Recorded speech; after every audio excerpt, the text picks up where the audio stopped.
Welcome to my channel अन्नी studio. भाषा वह माध्यम है जिसके द्वारा मनुष्य विचारों को या भावों को बोलकर या लिखकर व्यक्त करता है। भाषा के प्रकार। भाषा 3 प्रकार की होती है। पहली मौखिक भाषा, दूसरी लिखित भाषा, तीसरी सांकेतिक भाषा। भाषा की विशेषताएं।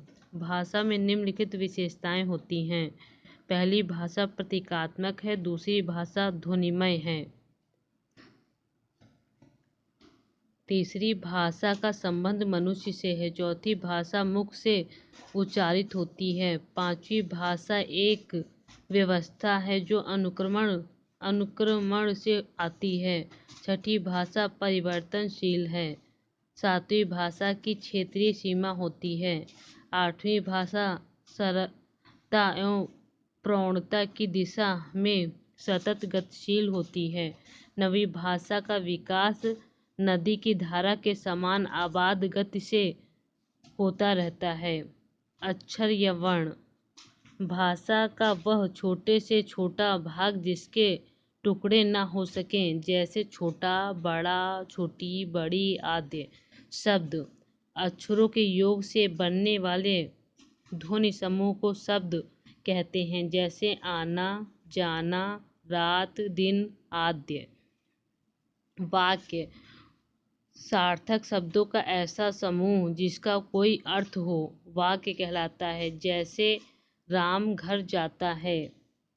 लिपि किसे कहते हैं? भाषा के लिखने के तरीके को लिपि कहते हैं।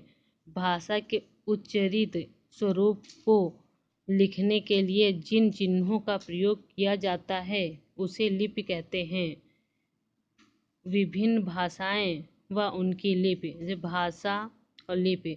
हिंदी भाषा की देवनागरी लिपि। हिंदी देवनागरी लिपि हो गया।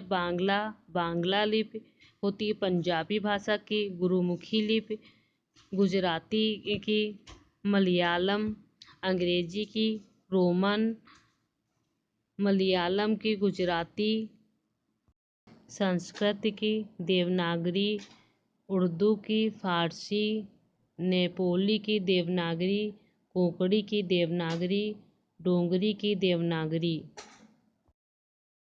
हिंदी का महत्व। हिंदी भारत के एक विशाल भूभाग पर बोली जाने वाली भाषा है। हिंदी भाषा को बोलने की संख्या विश्व में सबसे अधिक है। विश्व में हिंदी भाषा का तीसरा स्थान है। हिंदी भाषा देश की राष्ट्रीय भाषा ही नहीं है बल्कि संपर्क भाषा भी है। यह राष्ट्रीय एकता को मजबूत व व्यापक बनाती है। हिंदी भाषा में जो बोला जाता है वही लिखा जाता है। यह भाषा पूर्णतः वैज्ञानिक है। एक ध्वनि के लिए इसमें एक ही चिन्ह है। यह इसकी सबसे बड़ी विशेषता है कि इसमें उच्चारित ध्वनियों की अंकित होती हैं। उच्चारित ध्वनियाँ ही अंकित होती हैं। इस हिंदी भाषा के पास विपुल शब्द भंडार है। संस्कृत के साथ साथ इसमें अपने विकास क्रम में अंग्रेजी, उर्दू, फारसी, अरबी, पुर्तगाली, फ्रांसीसी आदि अनेक भाषाओं के हजारों शब्दों को आत्मसात कर लिया है। ज्ञान विज्ञान की शिक्षा देने में यह भाषा पर्याप्त सक्षम है। इसमें तकनीकी एवं वैज्ञानिक शब्दावली का पर्याप्त विकास किया गया है। यह सृजनात्मक साहित्य की भाषा के रूप में विकसित हुई है। विश्व की लगभग सभी भाषाएं हिंदी की देवनागरी लिपि में लिखी जा सकती हैं। यह सरल, व्यवहारिक और जीवंत भाषा है। यह भाषा सामाजिक सांस्कृतिक संप्रेषण का माध्यम है। वर्ण या अक्षर। भाषा का वह छोटे से छोटा भाग जिसके टुकड़े न हो सकें वर्ण या अक्षर कहलाता है, जैसे छोटा, बड़ा, छोटी, बड़ी आदि। भाषा की सबसे छोटी इकाई को वर्ण कहते हैं। वर्ण की विशेषताएं। पहला, यह एक ऐसी इकाई है जिसके टुकड़े नहीं होते हैं। दूसरा, भाषा की सबसे छोटी इकाई है। तीसरा, इसके योग से शब्द बनते हैं। शब्द का अर्थ है एक या अधिक अक्षरों से बनी सार्थक एवं स्वतंत्र ध्वनि को शब्द कहते हैं।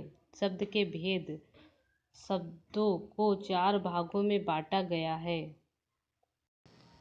पहला, अर्थ के आधार पर। दूसरा, व्युत्पत्ति के आधार पर। तीसरा, उत्पत्ति के आधार पर। चौथा, प्रयोग के आधार पर। अर्थ के आधार पर भी 2 भागों में बांटा गया है, सार्थक शब्द, निरर्थक शब्द। व्युत्पत्ति के आधार पर 3 प्रकार से बांटा गया है, ऋण शब्द, यौगिक शब्द, योग ऋण शब्द। उत्पत्ति के आधार पर 4 प्रकार से बांटा गया है, तत्सम शब्द, तद्भव शब्द, देशज शब्द, विदेशज शब्द। प्रयोग के आधार पर 2 भागों में बांटा गया है, विकारी शब्द, अविकारी शब्द। आप लोगों को पसंद आए तो लाइक एंड सब्सक्राइब करें। Thank you.